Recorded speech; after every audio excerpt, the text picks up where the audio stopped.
Hi friends, இப்போ நம்ம பார்க்க போகிறது ரிலேஷனோட definition. Let A and B be any two non-empty sets. A relation R from A to B is a subset of A cross B satisfying some specified condition.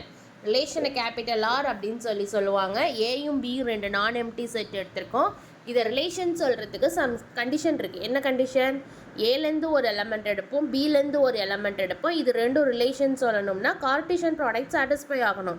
Cartesian ப்ராடக்ட்னா நமக்கு என்னன்னு தெரியும்? Ordered பேர். அந்த ordered பேர் condition satisfy ஆனால் மட்டும்தான் அது ரெண்டும் ரிலேஷன்னு நம்ம சொல்லுவோம். அப்படி இல்லைன்னா அதை நம்ம என்னன்னு சொல்லணும்னா set of ordered pair. Ordered பேரோட செட் எல்லாமே நமக்கு தெரியும். அது என்னன்னா ரிலேஷன் தான்.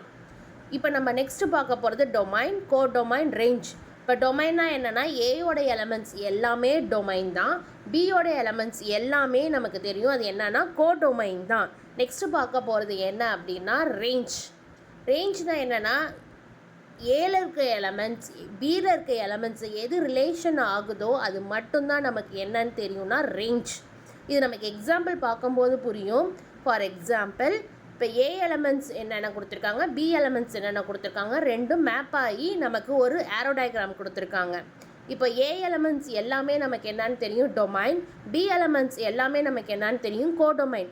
ரேஞ்ச் அப்படிங்கிறது ஏலேருந்து பிக்கு எது மேப்பாக இருக்கோ, அதாவது ஃபங்க்ஷன் ரிலேஷன் ஆகிருக்கோ அது மட்டும்தான் ரேஞ்ச். தேங்க்ஸ்.